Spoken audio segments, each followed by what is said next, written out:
me now is Rick Wilson. He's the co-founder of the Lincoln Project and a former GOP strategist. Rick, nice to see you again, my friend. Thank you for being with us. In a Substack post this week, you published it right before the shutdown. You wrote, quote, "The consultants, pollsters, and focus group whisperers have told Democratic leadership they need to fight for the Obamacare ACA insurance benefit because it polls well. I'm sure it does. Happens to be the right thing to do, but not the right thing to do right now. Why? Because pain is the only teacher in politics," end quote. Tell me what you mean by this. Pain is the only teacher in politics. The dirty secret of the pull yourself up by your bootstraps, tough guy MAGAs is that about 65% of the people who are getting that ACA benefit are MAGA voters in red states. I want them to understand that Donald Trump is in one more way screwing them over. He has screwed them over on the tariffs. He has screwed them over on tax cuts for people like Elon Musk, our struggling billionaire class. And now he's going to screw them over on their insurance benefits.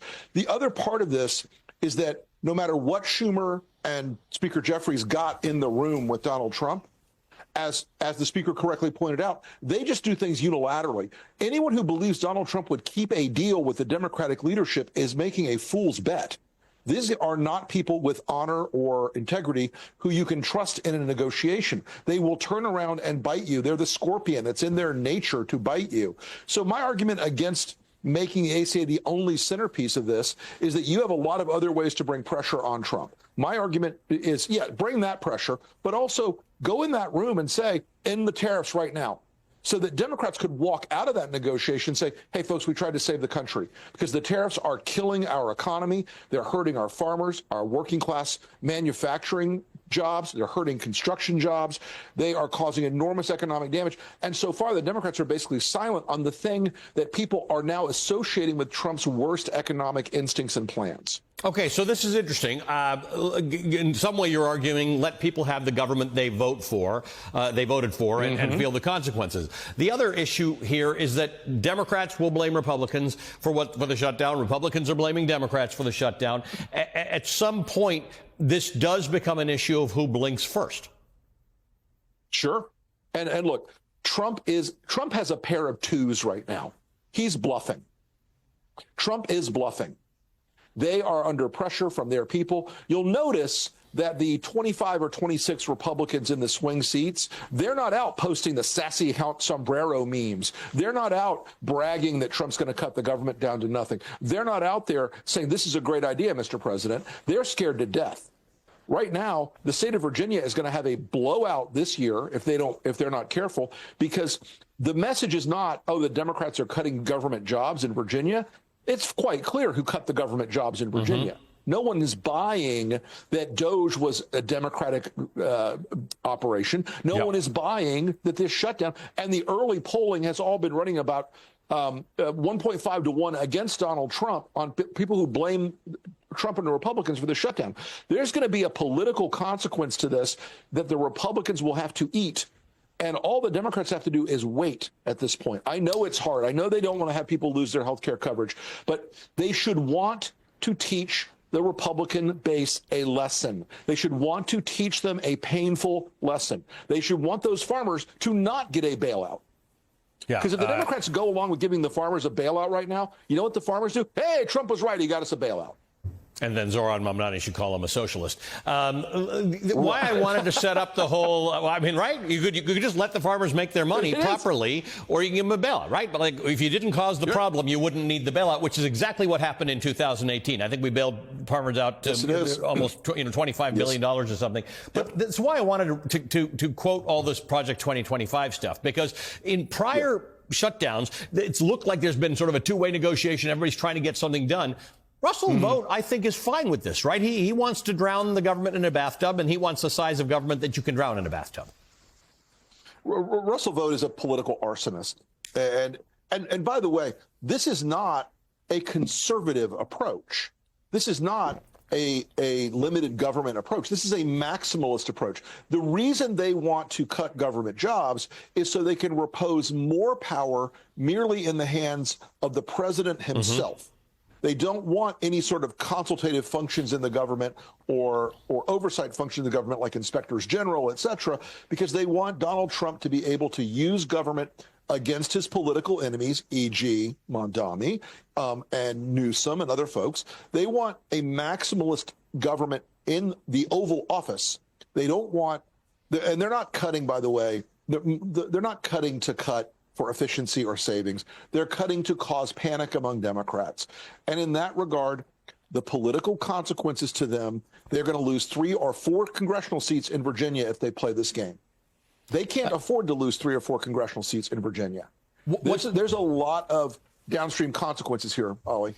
Yeah, and look, the Democrats have been winning a lot of special elections, but Virginia is going to be a big election. Yep. There's always they spent too much money, or they're low turnout, or whatever the case is. But these are the bellwethers at this point. This is the way to see how things are going to go. So if you're a concerned American, then you need to be telling all your friends in Virginia, make sure you show up and vote.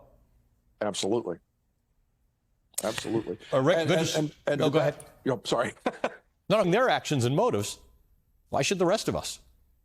Steve Schmidt joins me now. He's the co-founder of the Save America movement, host of the podcast The Warning with Steve Schmidt, and previously served as a senior campaign advisor for the late Senator John McCain's 2008 presidential bid. Steve, it is good to see you. Thank you for being with us this morning.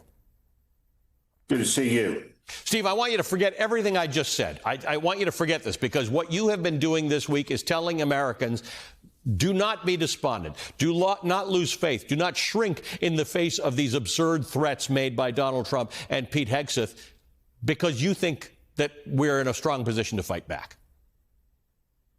Of course we are. Abraham Lincoln pointed out that in this country, with popular sentiment, anything is possible.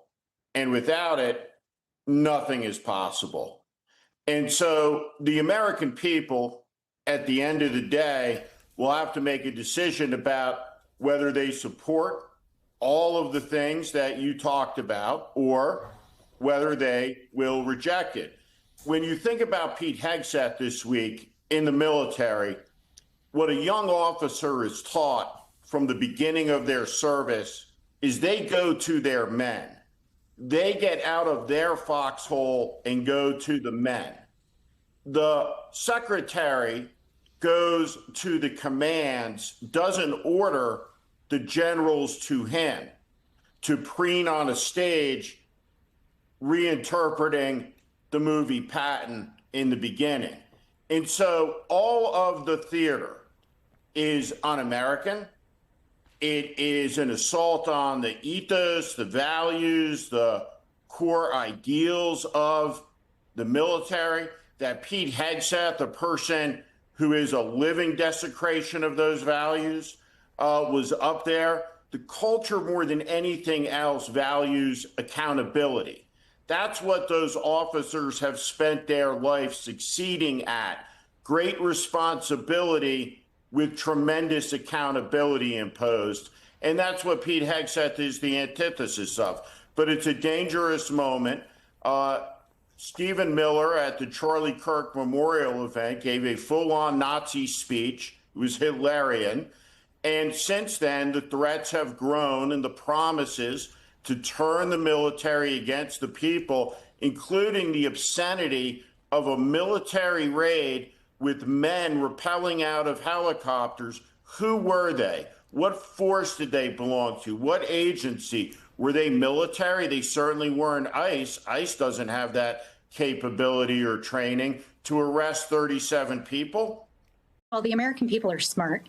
And the thing that they seem to not realize is that the American people are as informed as they've ever been. They're watching TV, they're watching social media. They know what's up. They see Mike Johnson lying about Congress being in session when meanwhile, he canceled votes, he closed the House, the doors were locked, nobody was home. The Republicans didn't even bother coming back to Washington, D.C. And then they're going on TV, literally lying to the faces of the American people. And people are not stupid. I just walked out of a ballroom here at the convention center. We had almost 300 people in the room, 1,000 people online watching, and they're not buying it. They know that Democrats have time and time again stood for the American people. We're in the fight to protect their health care. We're in the fight to protect our democracy. We're in the fight to keep the lights on. And we're in the fight to protect our federal government and our workers. And they know that they're being lied to. You know, Congresswoman, to the chairman's point, I think Republicans over the last 24 to 48 hours have been being asked questions about this shutdown fight, about health care, because of the issues that House Democrats and Democrats in the Senate have raised around the Affordable Care Act subsidies. And frankly, their answers just have not been great about the health care pieces. And now they're being asked about the polling, about what the American people think about this shutdown. I want you to take a listen of just a snapshot of some of the answers they've given today. Well, the Democrats are trying to make this about politics, and I'm not surprised by some of the polls because the mainstream media is advancing their narrative. I can tell you that's a very biased poll. I'm absolutely convinced that this is a political shutdown. Why is it biased? Can you explain? I don't even know who was it from? I don't even know. The Washington Post. I mean, if it's biased, you should know which one it is. It's the Washington Post poll. You know that the polls are going to say whatever they say based on the question that's asked. There's so much more to these polls, and you rely on the New York Times. You might as well say the Washington Post. They both are completely skewed. I'm with Hallie Jackson here. Congresswoman, your thoughts? Well, I always enjoy seeing Mike Johnson on TV when he's not telling the truth. I don't know if you notice he blinks a lot. That's his tell. But yeah, I mean, listen, like I said, the American people are smart. They understand what's going on. They're tracking what's going on. And if your best argument is making up some crazy lie about Americans' health care, about giving it to people who don't qualify in the first place for it, and posting racist memes online, then you're losing the argument, and the American people see exactly what they're up to. And again, I mean, just the facts speak for themselves. You are not going to negotiate a deal if you've locked out the members. In addition to that, they haven't even bothered swearing in the newly elected Congresswoman from Arizona, who is going to be the 218th signature for the Epstein disclosure petition on the House floor. So the American people see right through internal Republican politics, how Republicans think and act. Because, again, the people that know Trump and know Trumpism and know the top Trump cronies, they hate them. They hate them just as much as we do, and in some cases more. It's like, you know, often people close to a president are sort of biased in their favor.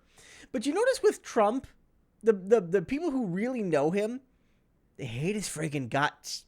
Some suggest that his wife isn't a big fan. We know, for example, that one of his biggest critics is his niece, Mary Trump. We know that another one of his biggest critics is his former fixer and lawyer, Michael Cohen.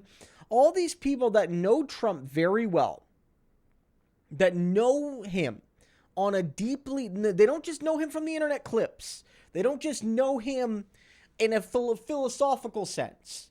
They know Donald John Trump, and they knew him before he stepped foot in the White House on January 20th, 2017. Right? The fact is, they knew he was a monster. They did. And now it's all been confirmed.